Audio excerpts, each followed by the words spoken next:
If you think this problem is just normal aging or something you simply have to live with, I need you to pause right now, because that belief might be the very thing making it worse. Here's what no one tells you.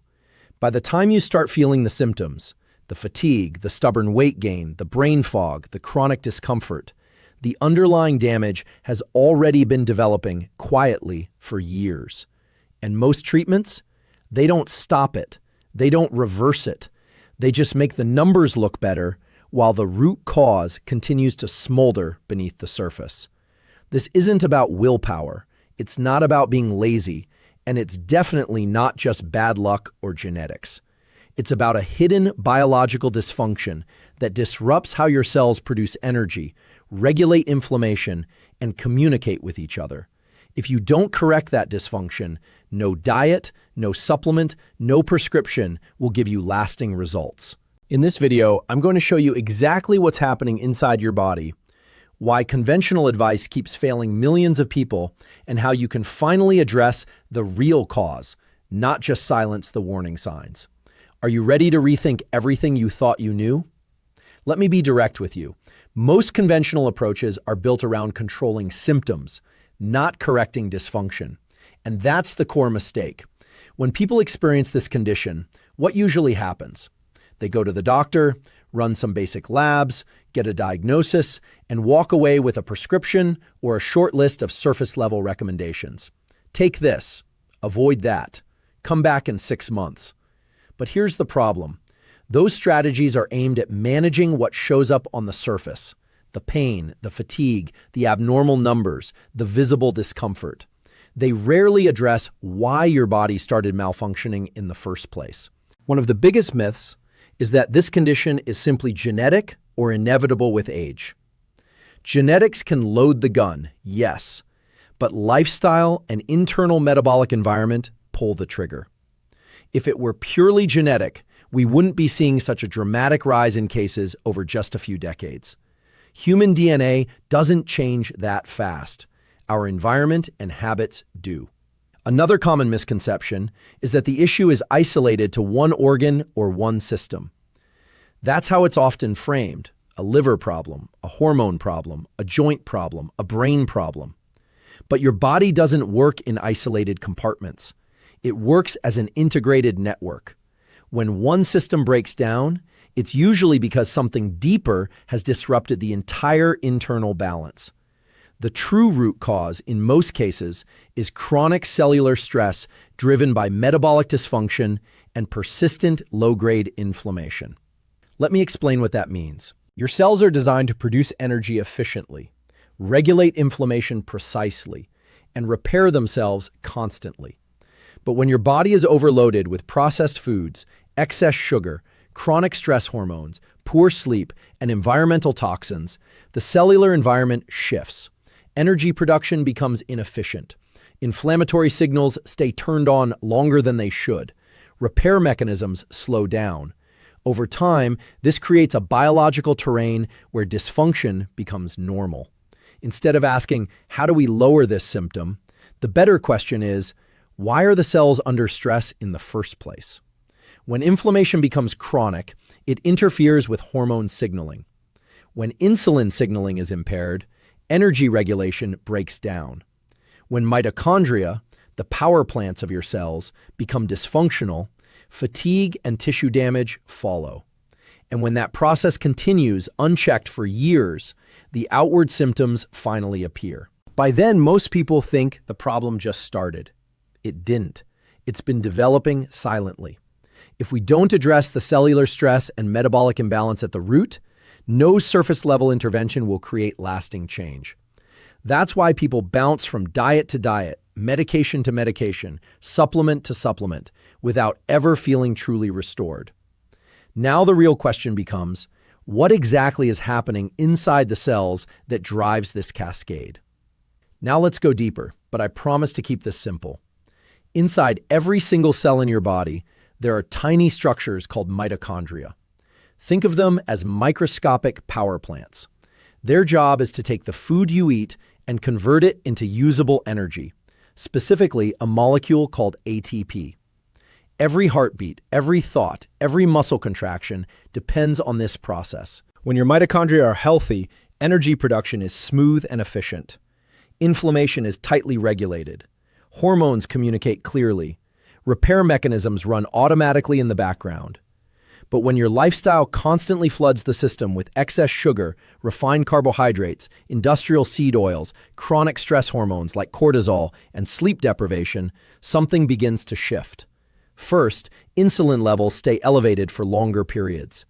Insulin's job is to move glucose from your bloodstream into your cells.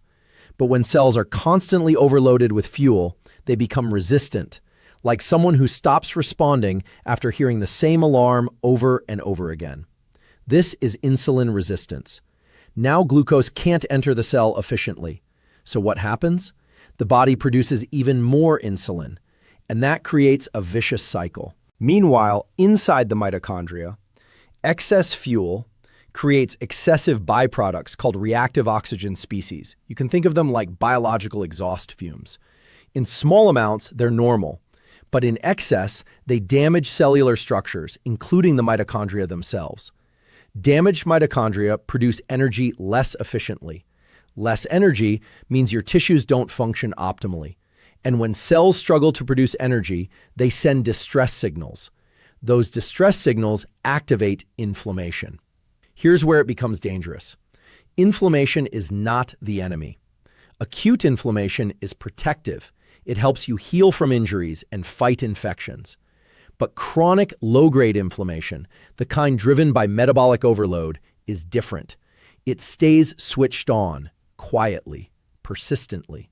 And chronic inflammation interferes with hormone receptors, disrupts brain signaling, impairs blood vessel function, and accelerates tissue degeneration. At the same time, your body's repair system, including processes like autophagy, which is essentially cellular recycling, becomes less efficient.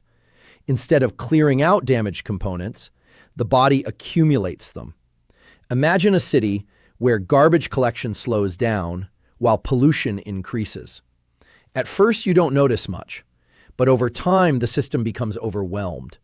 That's exactly what happens inside your body. Energy drops, inflammatory markers rise, hormones become less responsive, tissues lose resilience, and eventually, the symptoms you recognize begin to appear. Fatigue, metabolic issues, cognitive decline, joint discomfort, or whatever manifestation this dysfunction takes. By the time you feel it, the internal imbalance has been building for years. The key takeaway here is this: the visible problem is the final stage of a long biological cascade. The true issue began at the level of cellular energy, insulin signaling, mitochondrial stress, and chronic inflammation. If we restore mitochondrial efficiency, improve insulin sensitivity, and reduce inflammatory overload, we don't just silence symptoms, we change the internal environment that created them. And that's where real recovery begins. Now we move from understanding to action, because insight without implementation changes nothing. Here's exactly what you can start doing to correct the root cause at the cellular level. Number 1, stabilize your blood sugar immediately. This is foundational. Reduce refined carbohydrates, sugary drinks, pastries, white bread, and ultra-processed snacks. Prioritize protein at every meal: eggs, fish, poultry, grass-fed meat, legumes if tolerated. Pair carbohydrates with fiber and healthy fats to slow glucose spikes. When insulin levels stabilize, inflammation decreases and mitochondrial stress drops. Number 2, eliminate inflammatory seed oils and processed foods. Industrial oils like soybean, corn, canola, and sunflower oil are heavily processed and oxidize easily, contributing to cellular stress. Replace them with extra virgin olive oil, avocado oil, coconut oil, or grass-fed butter. The goal is to reduce oxidative burden at the source. Number 3, support mitochondrial health through movement. Exercise is not just about burning calories. It directly stimulates mitochondrial biogenesis, the creation of new, healthier mitochondria. You don't need extreme workouts. Combine resistance training 2 to 3 times per week with daily walking. Even 8,000 to 10,000 steps per day significantly improves insulin sensitivity. Number 4, prioritize sleep like it's medicine. During deep sleep, your body repairs mitochondria, balances hormones, and reduces inflammatory signaling. Aim for 7 to 8 hours. Keep your bedroom dark and cool. Stop screens at least 60 minutes before bed. Poor sleep alone can worsen insulin resistance within days. Number 5, use strategic fasting if appropriate. Intermittent fasting, even a simple 12 to 14-hour overnight fasting window, allows insulin levels to drop and activates autophagy, your cellular cleanup system. This gives your cells time to repair instead of constantly processing incoming fuel. Number 6, manage stress intentionally. Chronic stress elevates cortisol, which disrupts glucose regulation and increases inflammation. Breath work, short daily meditation, time in nature, or even 5 minutes of slow diaphragmatic breathing can lower stress signaling dramatically. Number 7, optimize micronutrients. Magnesium, omega-3 fatty acids, vitamin D, and B-complex vitamins play direct roles in mitochondrial energy production. Food first, fatty fish, leafy greens, nuts, seeds, but supplementation may help if levels are low. Notice something important. None of these steps are extreme. They are biological corrections. They improve the internal environment so your cells can function the way they were designed to. When you address insulin sensitivity, inflammation, mitochondrial function, and recovery cycles together, you shift the terrain. And when the terrain changes, symptoms no longer have fertile ground to grow. Real healing is not about suppressing signals. It's about restoring balance at the source. Now, here's something most people miss. If you don't address this cellular dysfunction early, it doesn't just stay isolated. It increases your risk for far more serious metabolic and cardiovascular complications down the road. That's why understanding inflammation and insulin resistance is only the first step. And if you haven't watched my video about how chronic inflammation silently damages your heart and brain, I've placed that video right here. Check it out.